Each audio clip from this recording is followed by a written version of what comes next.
So here we are then, top down at the Austrian Audio OD303.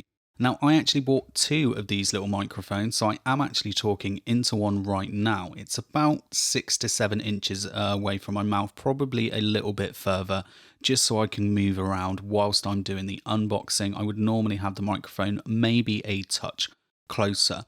I'm not going to add a lot of processing to it, so you are going to be hearing it mostly kind of raw.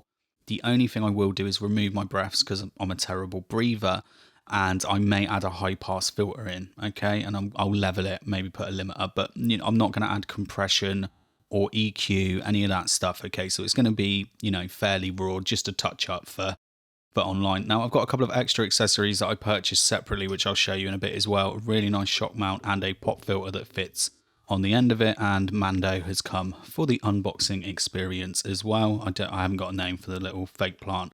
So here is the front of the box. We have the Austrian Audio OD303 dynamic vocal microphone. Over to the side here it says OD303, what's included in the package, which is the mic, the clip and the zip case. On the OD505 you get a really nice, like thick, proper, you know, like zip case with the foam in it. It'd be great if you sold it separately for OD303 owners. Come back to the specs in a second. Let's have a look at the other side of the box there, and we have OD303 and a picture of the microphone. So over to the back of the box then, let's have a look at the specifications. So it is a supercardioid pickup pattern, a frequency range of 35 to 16 kilohertz, sensitivity of 1.8 MV, 3D pop noise diffuser, which we'll take a look at in a minute, an impedance of 1200 ohms, a load impedance of 1 kilohertz, XLR connection, as you could assume, there's the dimensions there, and it weighs 330 grams. I will probably mention it later in the video, but from my testing of these already, I am putting anywhere between 4 or 6 dB less at the same distance than I was into a Shure SM57, and we will test it against an SM57 later in the video. So let's just put that to one side. I need to get the box out of the way. Comes in a really nice zip case. Sorry, it's not like a brand new experience for me unboxing it because I already have one. Okay, so white balance sorted. My hands are not pink anymore. So what do we have? We have a quick start guide. Pretty simple, you know, pull the fader down. Use an XLR, it comes with a pouch. There we go, quick start guide. You could probably save on some paper and not include that, okay? Save on some paper. You also get an Austrian Audio, let's get some focus there, sticker, which is nice. Obviously, Bandrew wouldn't like that, but I don't mind stickers. And then you have a quality certificate, and you can see that it's had an end of line measurement, a visual inspection, and box content verification from Darren. And Darren also, thank you, Darren, because you did quality inspection on my other microphone. So if any of you these microphones ever break, I'm going to email Darren directly. I don't know if Darren has an email, but if he has, shame on you, Darren, because I'll find you. So here is the pouch, and the pouch is nice. I'm going to be honest with you. The pouch is an icy. Let's take the mic out of the way. Let's put that down. Silica. It's just got a little bit of foam in it, but it just feels nice. It's not lined. I've had nicer ones that are lined, and we've had nicer ones that are leather, but there's just something about it. It's this texture feel on it, and it just feels homely. I don't know. There's just something about I don't know if it's doing some ASMR stuff, if it's giving me some tingle, but I like that. I really like that material. But I don't like it more than the microphone. So, firstly, we have the clip for the mic and negative points for using a square end. It doesn't look nice when you put it on a round stand. You can see what I'm doing here, yeah? You can see that? It looks stupid. Doesn't look good. We want round ones. But there is a 5/8 connection and a 3/8 connection in here. There's the clip, tightens up on the side. It's a mic clip. You know what it is. Let's move on. I waffled too much. Here is the microphone then. Austrian Audio OD303. Nice. It looks more bulbous than it is. It looks like it's a thick boy up at the top, but here is the SM57 with the A2WS filter on it, and you can see that there. But it looks bigger. It looks bigger than it is. It definitely is a nicer looking mic than the SM57, and it does look really nice in the shock mount, which I'll show you in a second. You've got the logo there, Austrian Audio OD303, serial number, and Vienna, Austria. This is solid, no flex. Like, I'm not strong, but I'm still squeezing that enough that I can't break it, but I am weak. Now, one thing you'll notice here is there is like a gap at the back, the gap at the back. This uses the same capsule as the OD505, but the OD505 has a preamp built in it, like the SE Dynacaster. But what this is supposed to do is to reduce handling noise. I wish I had it plugged in at the second. Booth Junkies one had a lot of handling noise, and from my early testing, I'm definitely getting some handling noise as well, so I don't know what that's about. But the other thing is also as well is for when you cup it. So let's talk about like MCs and rappers and stuff like that. They cup that right at the end, and it messes with the cardioid pattern. So that's to give it some kind of air and to sort all that sort of stuff. I'm not that technical, so I'm not going to give it super technical reasons why. And here is the capsule. So it says Austrian Audio ODC50 SC, which is for supercardioid, and then there is a serial number. There's not a lot of flex and wobble in here, but I imagine that is some kind of internal shock filtering. The machining and the metalwork on this is really nice for a under £100 microphone. Really nice machining now, like everything feels really good about it. Now this, focus, is the 3D pop filter, which to me just looks like a cone with some mesh in it. I don't know if there's science behind it or if someone just came up with it as an idea one day and then they put some science behind it. But this is to reduce plosives a little bit. From my testing, it does work okay. I still think that if you were very close miking this for podcasts, you're still going to need one of these. There is also inside here, which I wish was just a touch thicker, inside the top mount, there is a little bit of foam, which is nice. And then anybody that wants a closer look, there you go. So this foam pop filter is a newer one, not as in it's new, as in the brand Neewer, which I bought from Amazon for like a £5. I'll put a link in the description. I think it's for their tiny, their little cheap condenser microphones. It is a bit of a snug fit at first, but this has been on an RE320, which is a thick boy. So this one just slips in now. Quite easy. There we go.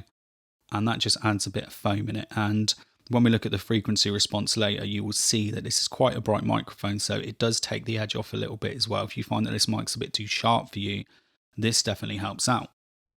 Now this is the Foman, Toman, T-Bone. I think it's an SSM5. I will link to it in the description.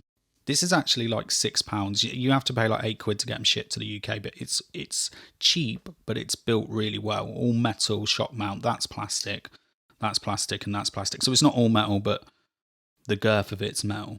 Okay. And if you can see here, we've got some like clips, clippity clip. And you put that in there. Look at that. That looks beastie. I'm actually going to be using these not just for webinars, but also for podcasts. I kind of need a side firing angle there, but this is a sleek looking setup. Like, it looks really nice. Obviously the sound is the most important thing, and then you can put the foam pop filter on the end of it here. So total cost of this, if I actually ordered the mic from Foman because they didn't have any in stock, in a similar filter, would be just over £100. And you get a very sleek podcasting set. And obviously this is an instrument and, a vocal microphone, so it's got other uses as well. But for podcasting, I think that would look really nice. That wouldn't look out of place on camera. And if your guests are used to talking on microphones a lot and you position them correctly, you wouldn't even need that filter. Anyway, let's get back up top and do some testing. So we are back up top with the Austrian Audio OD303. There is no processing being applied now. The only thing I might put on is a limiter when I bring it up to level. But I've now removed the high pass filter. You could already probably tell there was a plosive. So the 3D pop filter, how well does it work? Not very well when you're right up on it. So maybe that's the first test that we do. But we'll get to that in a second, because first you need to hear the SM57. So I'm now talking into the front of a Shure SM57 without the pop filter, with no post-processing applied. This is what it sounds like. This is what polyurethane sounds like. Polyurethane. polyurethane sounds like. I won't do that again, but that's what it sounds like with no pop filter on the Shure SM57. So back up top, this is the Austrian Audio OD303, so you can hear it. You just heard the SM57 without the pop filter on. This is the Austrian Audio OD303 without the pop filter, well, my pop filter that I purchased, and now we're going to put that one on. And this now is the Austrian Audio OD303 with a foam pop filter added on top, so you can hear if there's any plosives coming through, and also what it's doing to the high frequencies. Are there less S's now? Is the Sibiliance now? So this is what a Shure SM57 sounds like with the A2WS foam pop filter on it. And now we're back with the Austrian Audio OD303 with no pop filter applied. So let's test this out a little bit. Let's move the microphone back a bit. Let's try and do it with some technique, maybe talk past the microphone. Pumping purple platypus polyurethane. Pumping purple platypus polyurethane. And now I am right up on the microphone testing out the proximity effect and how well this 3D pop filter works. Ooh, maybe it's just marketing, but I don't think it works very well. Sounds really nice when you're right up on it though. I am now doing the proximity effect on the Shure SM57 with the A2WS foam wind filter applied. Pumping purple platypus polyurethane. Pumping purple platypus polyurethane. Now, both of these microphones have a lot of boost, so I just kind of wanted to try some sibilance out for a second. So, Serious Susans, Silly Sausages, Tom Selleck. Serious Susans, Silly Sausages, Tom Selleck. Serious Susans, Silly Sausages, Tom Selleck. Serious Susans, Silly Sausages, Tom Selleck. I am now talking into the end of the Austrian Audio OD303 whilst just fingering it a little bit. I kind of want to come in from the side and play it like the Green Ranger. I won't do that again. I'm probably going to do it on the SM57, but yeah, there's definitely some handling noise there, isn't there? This dual diaphragm anti-hand noise thing. Is it working? I am now talking handheld into the front of the Shure SM57. I'm now going to roll my fingers on it. I'm going to now bring it to my side and play it like the Green Ranger. I can't remember the sound, but it's in my head. It's bringing back childhood memories. That's it. That's it right there. Can you hear anything? I am now talking into the front of a supercardioid pickup pattern. I am now moving around to the side of a supercardioid pickup pattern. I am now talking into the rear of a supercardioid, and I am now talking into the side of a supercardioid pickup pattern, and I am now back around to the front talking into a supercardioid pickup pattern in an untreated room. And this is me now talking into the front of a cardioid pickup pattern on the Shure SM57. This is me now talking into the side of a cardioid pickup pattern on the Shure SM57, playing some Green Ranger stuff. And then this is me in the back of the Shure SM57, looking forward to getting around to the side of the SM57 so I can play it like a flute again. And then this is me now talking into the front of the Shure SM57. So what are my thoughts of this microphone then? Well, don't believe the hype. Well, don't believe the marketing that they're giving you. The inbuilt pop filter is okay, but I don't think it would be any different than if it wasn't taking up so much room, just cutting a small bit of foam and putting it inside. That's what I've often done with this. Just a little disc of foam for when you're really close miking it would probably work just as well. The bit around the back, I don't know about the cupping it and, messing with the polar baton, but I know that it was also developed to reduce handling noise, which I don't think it does. So that is also, a big consideration. Now, would it have stopped me buying this microphone? No, because I didn't really buy it for either of those two. I was like, okay, 3D diffuse pop filter, yeah, whole new thing. Like, you don't really get new technologies with stuff that's just been so simply designed for so long, okay? Yes, it's nice that it's in there. Yes, it's a good addition, but it doesn't really do, masses. It's useful, but I would have gone with some slightly thicker foam as well in this front filter. I think combined with that, then everyone would be raving about it. But yeah, it doesn't do that. The handling noise as well. So, but like I said, it wouldn't have stopped me from buying it. I'm always going to have it on a stand. It's always going to be in a shock mount. I'm know if I'm going to be miking, I'm going to be using 4 of these potentially at work for a podcast setup with people that don't talk in front of microphones very often. So they are going to have bigger foamies on it. I knew that with whatever mic I'd be buying. So it wasn't going to be a problem. Now, I do like the sound of it. I actually really quite like the low end on it. It can get quite bassy when you're up close on it. That's also a little bit of a drawback sometimes of Super Cardio because it's more focused. Sometimes it does focus a little bit more on the low ends. Now, this microphone is not going to be for everyone on the top end because it is bright. I think I am running a little bit of de-essing. Yeah, a little bit of de-essing on the Rode Procaster 2. I'm just running the de-esser and a high pass filter. I'll probably add everything else in afterwards. So it is bright, but I love bright dynamic microphones. I love the room rejection and the low end tone of dynamic microphones. But the reason I never liked the SM7B is because it's just like falls off a cliff, a third of the way up the scale. It's just not for me. And I love bright ones. That's why the RE320 is my favorite mic. That's why I like the SM57. I like the mid-range more. I like the mids more on the 57. I'll be honest, these aren't too bad. I am a nasally person anyway, so I don't sound any more honky than I normally do. I definitely don't like microphones that add loads in the mids. So for me, there is a lot to like on this microphone. The build quality is lovely. I love it in this shock mount. I think it looks really nice. It's got a really good presence on the desk. The fact that it's just all black as well. SE have just released the V7 though and the V7X. I think they've done all black versions of them now because I know that was a little bit of an annoyance for some people. The little gap on it, the touches and everything as well. It looks like a very smart microphone in a place, in a market that's so crowded with everyone wanting these big, beautiful looking podcasty things.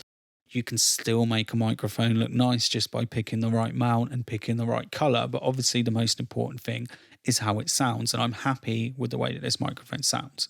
It's never going to replace my RE320. That's my favorite dynamic microphone. It costs twice the price, but it wouldn't matter. I've tested mics that cost 3 or 4 times the price of the RE320. It's still my favorite mic. We're all different and we all like different things. So yeah, end of the video waffle over. I'd just be interested in what you thought about it as well. And hopefully we see some more reviews of it as well. People that actually can breathe properly and have proper mic technique and aren't just like, yeah, all the time like I am. Maybe I should quit the vape. Maybe that should be a new thing for me. Anyway, make sure you like this video and make sure you subscribe, and I'll be back with some more content very soon.